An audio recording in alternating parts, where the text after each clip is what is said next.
The Supreme Court has today given a clean chit to Vantara, the animal rescue and rehabilitation initiative of the Reliance Foundation in Jamnagar, Gujarat. This verdict stands as a historic mandate after multiple rounds of scrutiny and exhaustive inquiries by some of the highest authorities.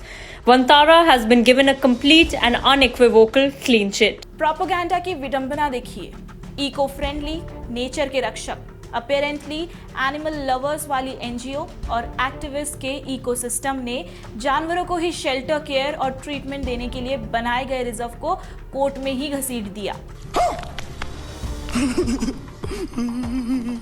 मैं बात कर रही हूँ Vantara reserve की, जिसके खिलाफ left और कांग्रेस की प्रोपेगेंडा मशीनरी कुछ ऐसे लग गई है कि मानो वंतारा में शेर और हाथी नहीं, अनंत अंबानी ने जॉर्ज सोरोस की भैंस खोलकर बांधी हो। जब डिबेट की इसकी मेरिट पर ना हो और जब आंदोलनजीवी लोग अपनी अपनी फील्ड जंप करके एक मुद्दे पर झंडा बांधने लगे तो समझ जाइए कि असली खेल यहाँ जानवरों का नहीं है, बल्कि पॉलिटिकल प्रोपेगेंडा और नैरेटिव को लेकर है। नमस्कार, मैं हूँ सताक्षी और आप देख रहे हैं दी पैम्फलेट। दोस्तों, आप मानो या ना मानो, लेकिन देश में चाहे कितना भी अच्छा काम हो रहा हो, वो सरकार करे या प्राइवेट प्लेयर्स, एक पूरी जमात जैसे लेफ्ट लिबरल्स जिनका रिएक्शन हमेशा एक सा रहता है, जिन्हें हर चीज से प्रॉब्लम ही रहती है। कोई भी डेवलपमेंट प्रोजेक्ट हो या कोई सोशल रिफॉर्म या फिर नेशनल सिक्योरिटी की बात हो, देश में कुछ अच्छा हो तो इस पूरी लॉबी को एंजाइटी होने लगती है।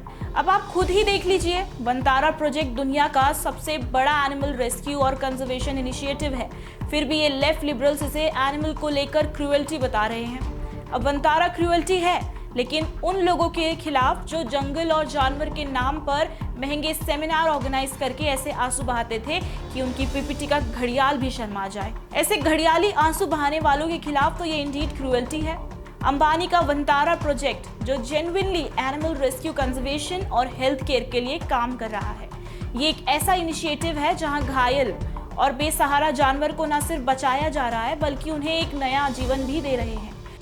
बात तो सही है, लेकिन यहाँ वही पुराना नेगेटिव इकोसिस्टम देखने को मिल रहा है, जिनका मकसद जानवरों की मदद करना तो दूर की बात है, लेकिन हाँ, पूरी तरीके से मोदी और नेशनलिस्ट फिलैंथ्रोपी को हर हाल में डिसक्रेडिट करना ही इनका असली मकसद देखा जाता है। चाहे कोई पॉजिटिव इंटेंट से प्रोजेक्ट लॉन्च हो या फिर ग्राउंड पर जेन्युइन काम हो, लेकिन हर बार इकोसिस्टम का नैरेटिव यही रहता है कि अंबानी अडानी को सब कुछ बेच दिया गया। रुको जरा, सब्र करो।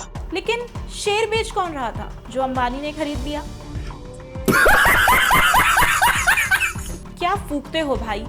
लेफ्ट इकोसिस्टम का खेल देखा जाए तो वो सिर्फ यहीं तक तो बिल्कुल सीमित नहीं है। ये लोग एनजीओ के सहारे केस फाइल करते हैं, जिसके कारण प्रोजेक्ट पर पूरा शक डाला जा सके। दोस्तों, आपको बता दूं, केस फाइल करने वाले अक्सर वही सो कॉल्ड गुड फेथ देखे जाते हैं, जिनके पास कुछ ना कुछ रिसोर्सेज की बैकिंग होती है, और साथ ही leftist thinkers, media professionals, writers और कुछ किराए पर उपलब्ध सेलेब्स इनके केस को क्रेडिबिलिटी देते हैं, जिससे नैरेटिव को ऐसा बुना जाए कि लोग असली काम भूलकर और इनकी कंट्रोवर्सी को सच मान सकें।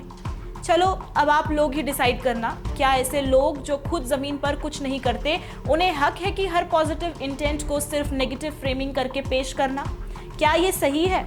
अब आप खुद ही देख लीजिए, जैसे ही वंतारा प्रोजेक्ट ट्रेंड करने लगा, वैसे ही इन लेफ्ट लिबरल्स को जानवरों की चिंता सताने लगी। पर जब देश में बकरा ईद में जानवरों को हलाल किया जाता है, जब गाय की तस्करी होती है, तब ये चुप क्यों हो जाते हैं? और ये वही लोग हैं ना जो गौरक्षा करने की बात को मॉक करते हैं। हाँ, क्योंकि तब मामला मजहब के साथ धर्म के खिलाफ हो जाता है और उनके लिए तब जानवर की क्रूअल किलिंग सेक्युलर रिचुअल बन जाती है। दोस्तों, इनके डबल स्टैंडर्ड्स और हिपोक्रेसी की सीमा का तो क्या ही कहें।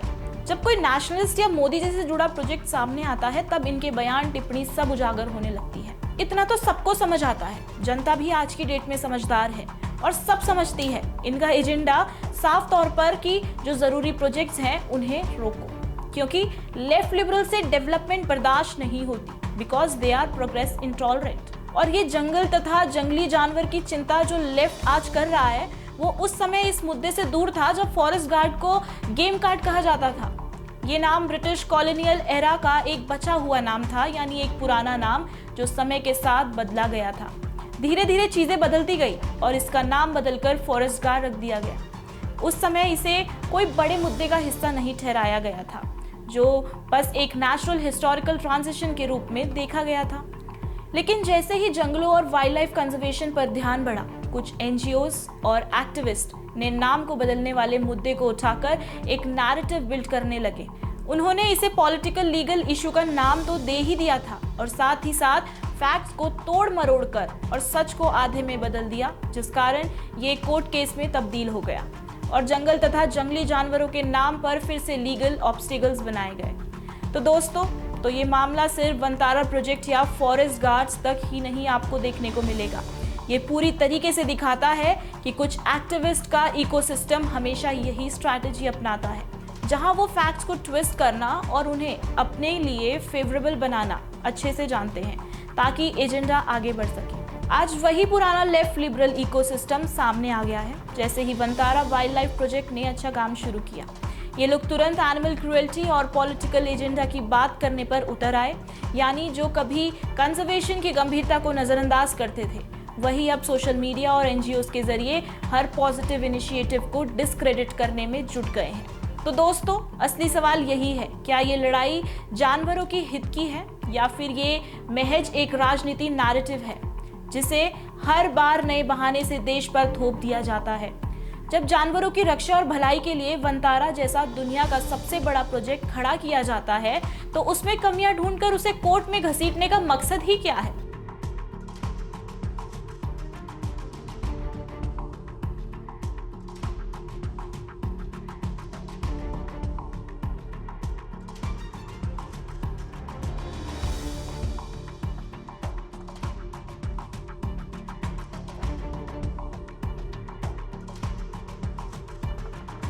अगर सच में जानवरों की चिंता होती तो क्या एनजीओज और ये इकोसिस्टम बकरी ईद पर होने वाली मास एनिमल सेक्रीफाइस पर भी उतनी ही आवाज उठाते? लेकिन वहां उनकी चुप्पी बहुत कुछ बयां कर देती है।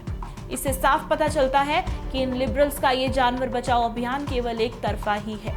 इस पर हमने अक्सर अपने चैनल के माध्यम से जानकारी दी है, आप उन वीडियोस को देख सकते हैं। धन्यवाद।